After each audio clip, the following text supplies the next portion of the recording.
Nation, I am talking to the final band, but definitely not the least tonight. I'm Jess Paul, and this is Matt of the Classic Crime. How you doing today? I'm doing great, thanks. We're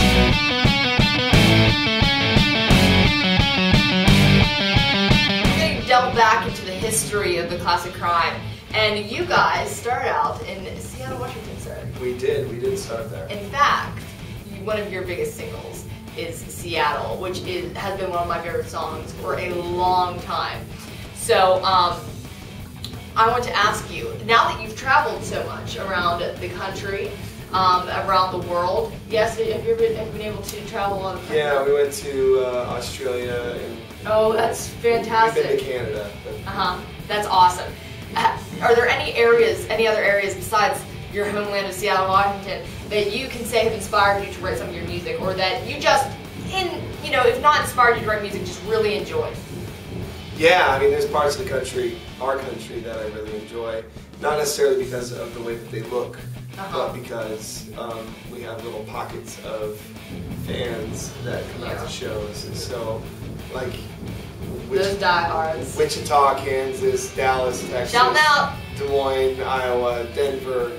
No, you have to name all of I know. What's the capital of now? I mean, we just have, so I like when people show up and sing along. That's always, it makes me more into wherever I'm at. So. Yeah, what do you think about this venue?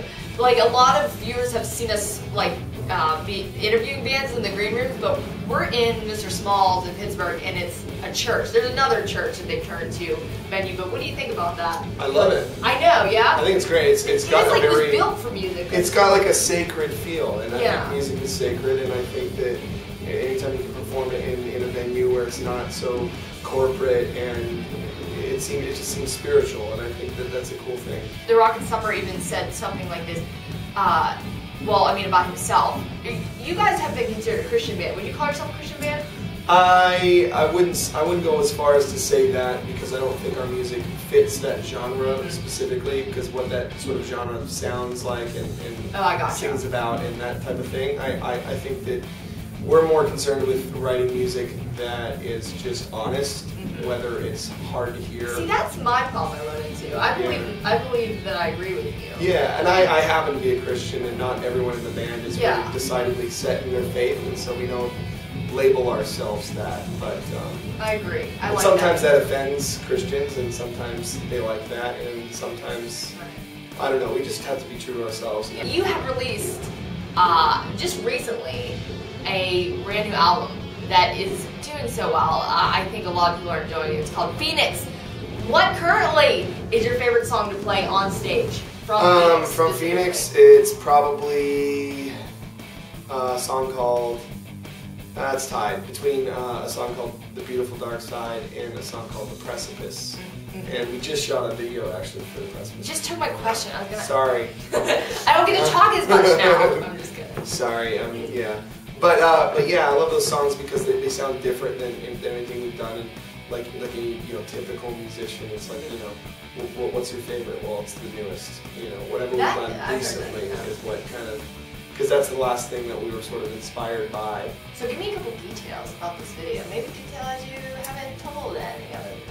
It was shot at a castle that was originally built in the 1600s. Oh my God. And it was shipped to just outside of Seattle in the early 1900s by a guy who owned the port of Tacoma.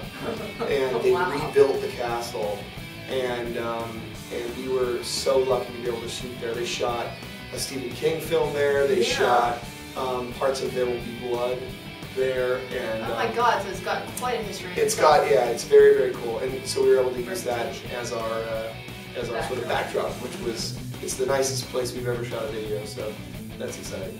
Nice. Any themes and kind of like? Yeah. Would that make it kind of like a dark mystery of some sort? Or? It's mostly a performance video with some dreamlike sequences. Oh, that's so awesome. That makes sense to the song. I'm so excited to see that. I am so excited Thank you. When's it going to be? Probably within like a few weeks to a month. Okay. We're just working on getting final edits done, and then seasonal holidays. there you go for Christmas. Yeah. Have a Merry Christmas. Seattle does have a reputation for turning out a lot of very legendary bands and artists. Are there any specifically from Seattle that you love? Yeah, like I mean, they're technically from Bellingham, but Death Cab for Cutie is from our backyard, and that's one of my favorite bands. And I don't know, recently I really like Fleet Foxes. They came out of Seattle. I don't know if you've ever heard of them. Yes. But yeah. That's my job. And then there's probably some bands you never heard of that I really liked. Well, actually, that's one of our questions that we have on our fun questions. It is, tell us a band on your iPod that you might not have heard of or that's underrated. So give us a couple here. Well, I've got one that you probably will hear about very soon. They're called Ambassadors, and they're from New York City, from Brooklyn, I think. They sound like if Dustin Kensrue from Thrice could sing soul music to really sort of experimental, rhythmic rock. That sounds exciting and unique. I'm going to have to check if I already have. We've been listening to them a lot, and a couple of guys on Skip, our drummer's birthday, went to one of their shows in like a tiny little club in Seattle, and for like 100 people, and they watched them play and hung out with them. So it's one of those bands that like they're not really big, but we sort of look up to them because we think that they're cool. That's another thing. You have a what else on your Wikipedia page? You guys have a lot of nicknames. Yeah. Do you have a nickname? No, they never could really peg me. I mean, they tried a number of different things, like when me and Robbie's name is Cheese, nickname, and me and him split a room. They wanted to call me Mac and him Cheese. My last name's McDonald, so Mac and Cheese, and that didn't stick. So they wanted to call me Nacho, so it would be Nacho Cheese. And that didn't stick either. Sometimes I just go by McDonald, which is my last name, or Matt. We're gonna move on to some fun questions. You know what? Since you've been traveling much, which city has the best food? You know, the East Coast is really good for food. We've been kind of a little bit over, and I'd say maybe Philly had some really good food. It had some good food. It had some overrated food, but it also had some. You know, because we have the cheesesteaks and and stuff like that. Did you ever try some Pittsburgh cuisine? Do you know what they do with sandwiches? What do they do with sandwiches? They put French fries and coleslaw and croissant on sandwiches. That sounds awesome. I know, right? It's the best drunk food ever. Not that I.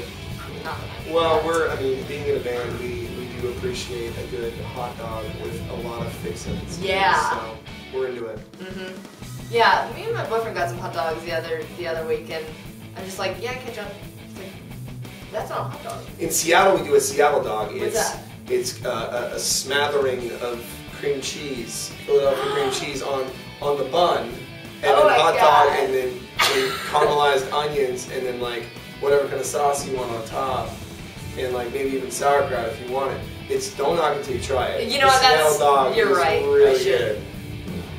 I'll try to not think about the creaminess cuts the spicy. That's actually pretty good. That sounds good. It's pretty good. Freddy Krueger fan asks, South Park or Family Guy?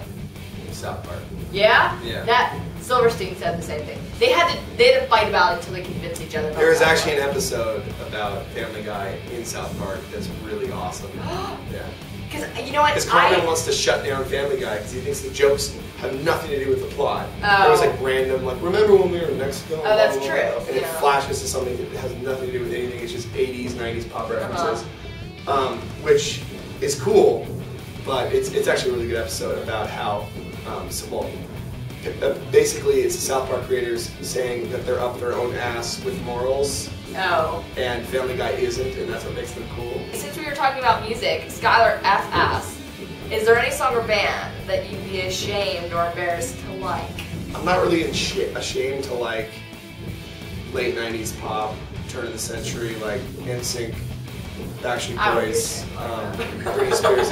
I'm just saying, as from a producer's perspective, it's some of the best produced music and best written songs that you can find in a collection of. Interesting. Wow, you records. just turned the tables on everything that any music critic could ever say. It's really well produced. Thank you. Much better than today's pop music, kids. Go back totally. 10 years. All you have to what do it's is about. throw Kesha in her own garbage can, and Yeah. then that's music. If there's one last thing you'd like to say to my audience, what would it be? We love you. Aww. Thanks for watching. And go check out the podcast if you haven't already. See you guys later. Peace, love, rock and roll.